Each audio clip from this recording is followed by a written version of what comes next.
అనే నానుడు నడుస్తుంది. ఎందుకంటే ఈ క్వశ్చన్కి వెళ్ళే ముందు ఈ ప్లాన్ని 2 మార్లు పరిరక్షించడంలో ముఖ్యమంత్రి గారు నారా చంద్రబాబు నాయుడు గారి పాత్ర చాలా కీలకంగా ఉందని చెప్పి తెలియజేస్తున్నారు అధ్యక్ష. 1999లో ఒకవారు ఇదే పరిస్థితిలో ఉన్నప్పుడు, ఆర్థిక ఇబ్బందుల్లో ఉన్నప్పుడు, ఆ రోజు వాజ్పేయి గారు ప్రైమ్ మినిస్టర్ కింద ఉన్నారు.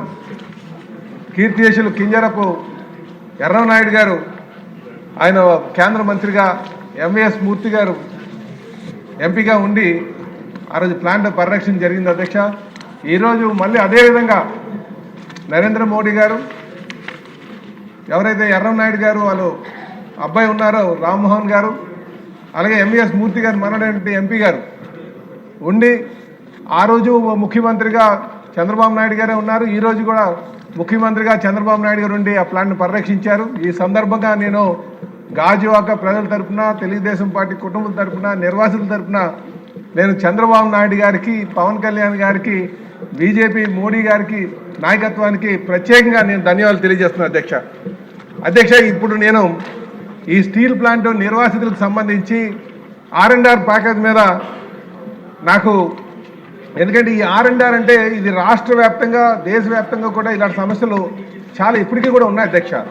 అందుకనే వీటి మీద కొంచెం మాట్లాడాల్సినటువంటి అవసరం ఉందని చెప్పేసి ఈ ప్రశ్న వేయడం జరిగింది. ఎక్కడైనా సరే R&R ఇస్తే అధ్యక్ష, ముఖ్యంగా మనం జాబ్ గ్యారంటీ అంటాం అధ్యక్ష. జాబ్ గ్యారంటీతో పాటు ప్లాట్స్ ఇస్తాం అధ్యక్ష, ప్లాట్లు కూడా, ఎందుకంటే వాళ్ళకి రీలొకేట్ చేస్తాం కనుక. దీంతో పాటు కాంపన్సేషన్, మనకి ఎవరైతే ల్యాండ్ ఇచ్చారో ఆ ల్యాండ్ కాంపన్సేషన్, ఈ మూడిట్లో కూడా పూర్తి స్థాయిలో జరిగితే సంతోషం అధ్యక్ష. కానీ స్టీల్ ప్లాంట్ విషయంలో జరగలేదన్నది నా ఉద్దేశం అధ్యక్ష. ఇక్కడ ప్లాంట్ స్థాపించేటప్పుడు ఎవరికైతే ఇల్లు పోయిందో వారందరికీ కూడా మనం ఆర్ కార్డ్స్ అని ఇచ్చాం అధ్యక్ష. ఆర్ కార్డ్స్ అంటే రీహాబిలిటేషన్ కార్డ్స్ అని. సుమారు 17,000 మందికి ఆర్ కార్డులు ఇచ్చినట్టుగా మంత్రి గారు చెప్పారు అధ్యక్ష. ఇందులో జెన్యూన్ కార్డ్స్ 15,900 అన్నారు అధ్యక్ష. అంటే సుమారు doubtful R cards 1,191 R cards ఉన్నాయన్నారు. అంటే 1,191 డౌట్ఫుల్ ఆర్ కార్డ్స్ అంటే నిజంగా వాస్తవానికి చెప్పాలంటే ఈరోజు 475 ఉన్నాయి అధ్యక్ష. ఎందుకంటే చాలామంది ఏదైతే డౌట్ఫుల్ ఆర్ కార్డ్స్ అంటున్నావో వాళ్ళు ఉద్యోగం చేసి రిటైర్ అయిపోయారు, కొంతమంది ఉద్యోగం చేస్తున్నారు. కనుక ఈ డేటాలో కొంచెం మనం గమనించాల్సినటువంటి అవసరం ఉంది.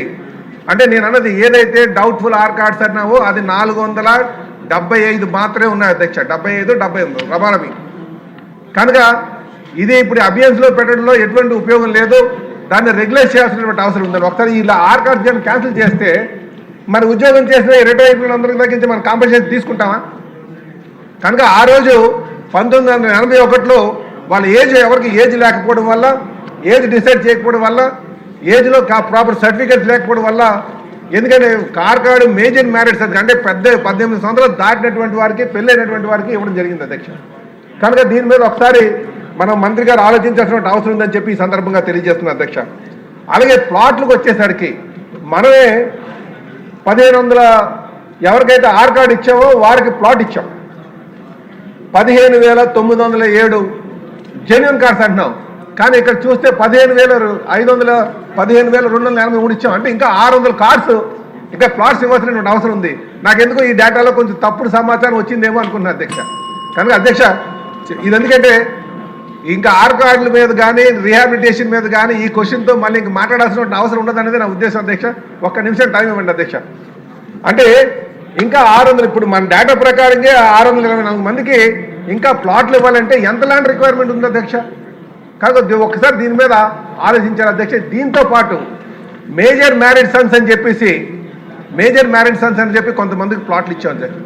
మేజర్ మ్యారీడ్ సన్స్ అంటే ఎవరంటే ఎవరికైతే 18 సంవత్సరాలు దాటి ఆ రోజు ఇచ్చినటువంటి వారికి, 3 పిల్లలు సపోజ్ 18 సంవత్సరాల కన్నా చిన్నవాళ్ళు ఉన్నారనుకోండి అధ్యక్ష, 3 పిల్లలు ఉన్నారనుకోండి, వాళ్ళకి మన ప్లాట్ ఇవ్వలేదు అధ్యక్ష.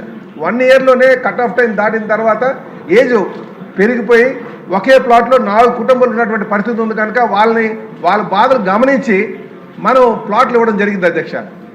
కానీ వాళ్ళకి ఇంతవరకు రెగ్యులైజ్ చేయలేదు. మనం ప్లాట్ అయితే ఇచ్చాం, కానీ వాళ్ళకి రెగ్యులైజ్ చేయలేదు. వాళ్ళకు 2,000 మంది ఉన్నారు. దాని మీద ఒక ఎంక్వైరీ చేయాల్సినటువంటి అవసరం ఉంది అధ్యక్ష. అంటే నేను ఈరోజు మిమ్మల్ని ఈ సభ ద్వారా మీ దృష్టికి తీసుకొచ్చేది ఏంటంటే, ఒక్కసారి స్టీల్ ప్లాంట్ ప్లాట్స్ ఏవైతే ఇచ్చామో ఆ విలేజెస్ అన్ని కూడా ఒకసారి సర్వే చేయాల్సిన అవసరం ఉంది. ఏమైంది, ఎందుకు ఈ మాట అంటున్నారు అధ్యక్ష, మేజర్ మ్యారేజ్ సన్స్కి ఇచ్చి రెగ్యులేట్ చేయలేకపోవడం ఒక కారణం అయితే, కొంతమందికి ఇంకా ప్లాట్లు రాలేదని చెప్పేసి అక్కడక్కడే చాలా గొడవలకి దారితీస్తుంది అధ్యక్ష. ఇది కాకుండా మనం online data or card regulate చేసి ఆన్లైన్ డేటా పెట్టాం. ఆన్లైన్ డేటా పెడితే ఆ ఆన్లైన్ డేటాను చూసి కొంత దళారులు మళ్ళీ వచ్చి ఇబ్బంది పెట్టేటువంటి పరిస్థితి ఉంది అధ్యక్ష. కనుక దీని మీద ఒకసారి పూర్తి స్థాయి ఎంక్వైరీ చేసి దాన్ని వాస్తవాలు బయట తీసుకురావాల్సిన అవసరం ఉందని చెప్పి తెలియజేస్తున్నారు అధ్యక్ష.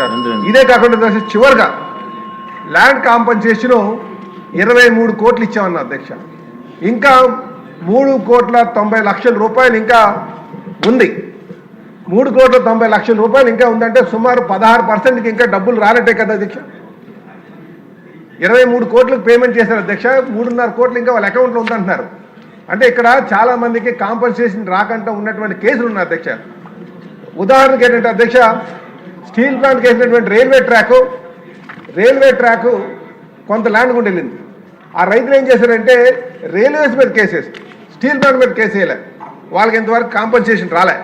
కనుక అధ్యక్ష దీని మీద కూడా ఒక్కసారి మంత్రి గారిని అధికారులని కొంచెం చూసి పూర్తి స్థాయి ఎంక్వైరీ చేసి దీని మీద న్యాయం చేయాల్సిందిగా కోరుతున్న అధ్యక్ష. చివరిగా మిమ్మల్ని కోరేది ఏంటంటే, ముందుగానే లాస్ట్ అన్నారు, మళ్ళీ చివరిగా అంటున్నారు. చివరి ఇంగ్లీష్లో అన్నారు, తెలుగులో అన్నారు.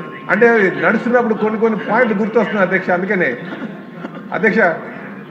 అధ్యక్ష చివరిగా నేను అడిగేది, కొంతమందికి ప్లాట్లు రాలేదు, కొంతమందికి మేజర్ మ్యాటర్స్ ఉన్నటువంటి రెగ్యులేట్ చేయాలి, ఆర్ కార్డ్ డౌట్ఫుల్ ఉన్నవి కొంచెం రెగ్యులేట్ చేయాలి, కాంపన్సేషన్ ముఖ్యంగా రైతులకి కాంపన్సేషన్ ఇవ్వకుండా ఉన్నటువంటి కేసులు 20 కేసులు ఉన్నాయని చెప్పాం. ఒక్కసారి వాళ్ళందరినీ పిలిపించి మాట్లాడి ఆ కాంపన్సేషన్ ఇవ్వాల్సినటువంటి అవసరం ఉందని చెప్పి తెలియజేస్తాం. దయచేసి దీన్ని అధికారులు ముఖ్యంగా మా మంత్రి గారిని సానుకూలంగా స్పందించి పరిష్కారం చూపించాలని కోరుకుంటున్నాను అధ్యక్ష. ధన్యవాదాలు అధ్యక్ష. అధ్యక్ష, గౌరవ సభ్యులు పల్లా శ్రీని గారు వారి ఆవేదన మాకు అర్థమవుతుంది అధ్యక్ష. ఎందుకంటే అధ్యక్ష, విశాఖ ఉక్కు ఆంధ్రుల హక్కు అని చెప్పేసి పెద్ద ఎత్తున అప్పుడు ప్రధాని ఇందిరాగాంధీకి వ్యతిరేకంగా ఇక్కడ ఉద్యమాలు, తెలంగాణ కాదు ఆ ప్రాంతం కాదు ఇప్ప తెలుగు వారందరూ కూడా అక్కడ ఉద్యమాలు చేసి ఎంతోమంది ప్రేమత్యాగాలు కూడా చేశారు అధ్యక్ష. తప్పకుండా వారి యొక్క ఆవేదన గుర్తించి వారి సమస్య పూర్తిగా పరిష్కరించడానికి ప్రయత్నం చేస్తాం అధ్యక్ష. ఎందుకంటే